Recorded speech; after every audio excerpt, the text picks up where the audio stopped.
Hello, my name is Deja Scott. I'm from Chicago, Illinois. I am a freshman here at John Cabot, and I am studying Italian studies, and I've been here for 3 months now. Hi, I'm Shanice Rollins. I'm a degree seeker here at John Cabot. My major is International Affairs with a minor in Psych, and I've been here for about 2 years now.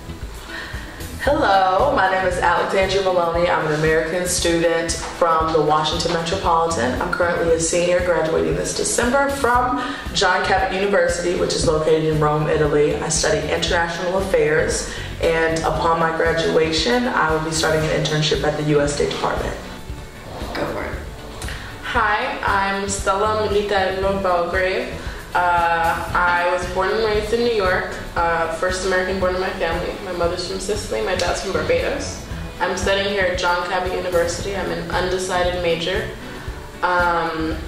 What else am I supposed to touch base on real quick? Just, no? How long have you been here? Okay. I've been coming to Rome on and off my entire life, Italy in general, but I've been living here for about 3 to 4 months now. Hi, my name is Nisha Nicholas. I'm from Randolph, New Jersey. I am currently a freshman who is studying communications at John Cabot University, and I have been here for approximately 3 months.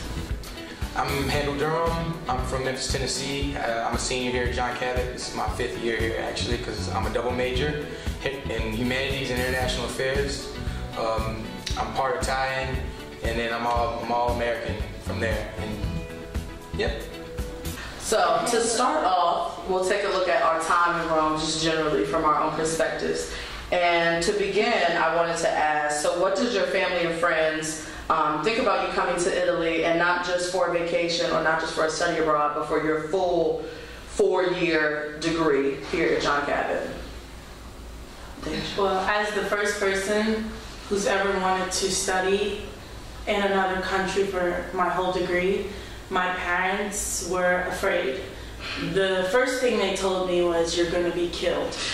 And I was like, "Well, why?" And they were like, "You don't know anything. You don't even speak the language." And I'm like, "But I can learn, and it's really what I want to do." So my family's reaction was fear.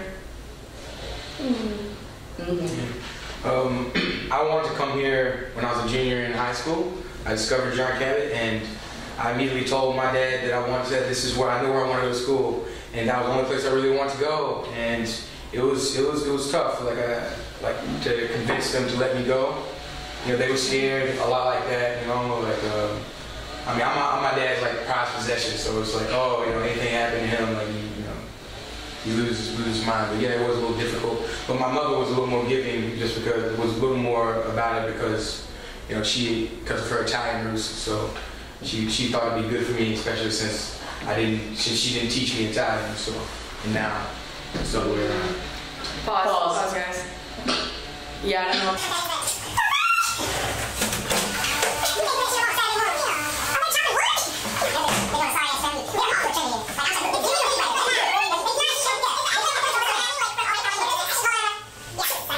I'm trying to tell him, and he's like just not understanding, and you know, like. Sorry to interrupt, guys.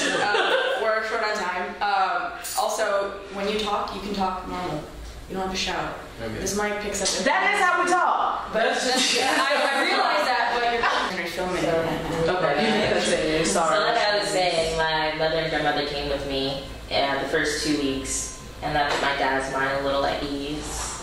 And then after that, my family's still getting accustomed to it, but every time I come back, it's like this huge thing, so I love it. I know for me,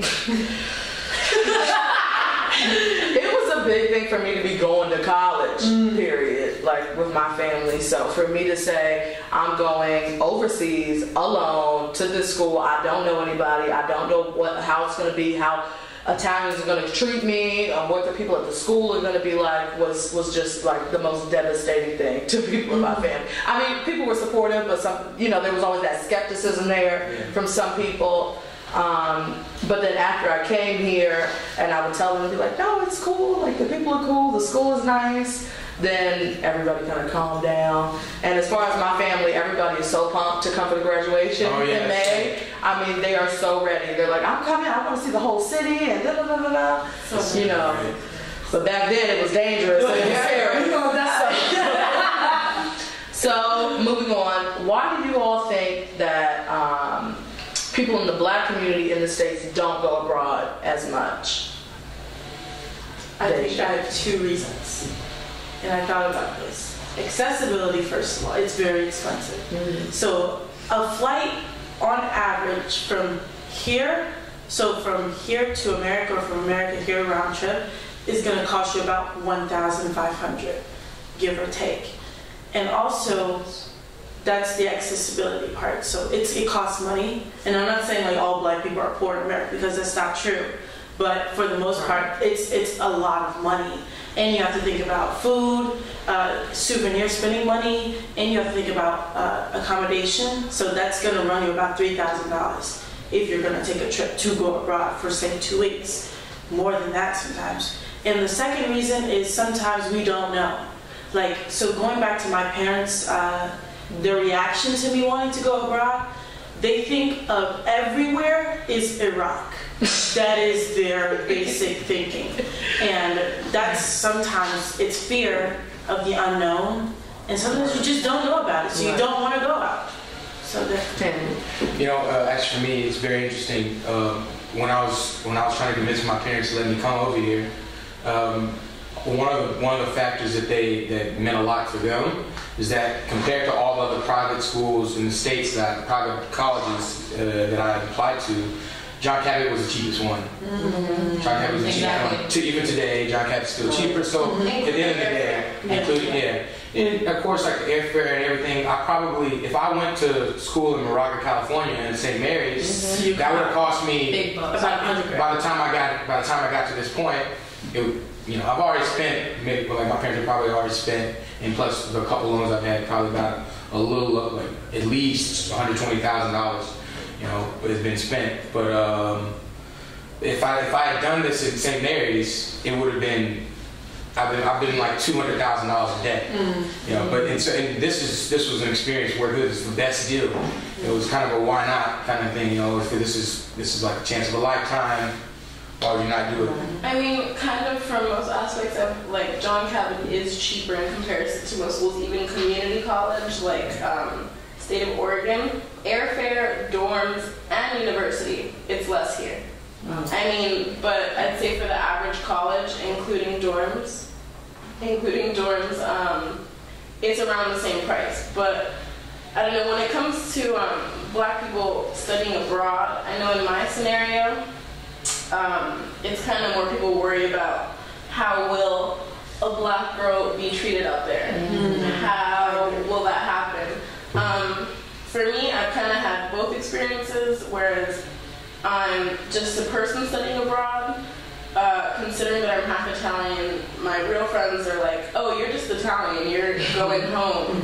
And those who don't know, or when my friends decide to look at the other side of it, they're like, but how's it going to be out there for you? Because, you've only been there for a short amount of time, and, I know the little stories that I've heard, and it's always a factor, and it kind of, even getting here, I've had people who are Italian who enjoy my company who are like, I think maybe, staying here isn't the best thing, just because they don't mean to offend me, but they need to give me advice to, like, I've been here the whole time, and I'm just saying, you're probably better off in New York. I don't know.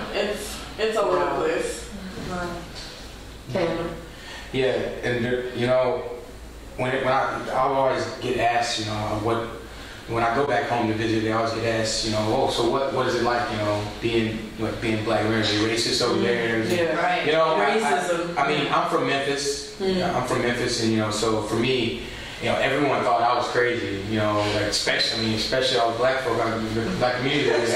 And Memphis is predominantly black city, and you have all different classes of black Americans, and for me, as just a regular middle class kid, no matter where I looked, I was an outsider just because I want to do something like that. What I think it is, at least from where I'm from. It's the South, you guys know, has a reputation of being very primitive, black and white, no matter. But I think with the black community, like wanting to do things like this, it's a lack of apathy. You know, I think it's a lack of apathy. You know, there's no, they're more like they don't feel that there's a need. There's a necessity for this. As a matter of fact, I remember talking to a couple of some other kids I used to know, I used to work with. They're all from the streets, you know, but these kids are brilliant, bright kids. They could, I mean, if they applied to John Cabot, they would have gotten a full ride. That's how bright they are, you know. But they assume that they're not going to be able to go to these colleges and these schools, these exotic schools or whatever, because of where they're from. And you know, I'm not saying that their parents don't try to help them. Some of them do, some of them don't.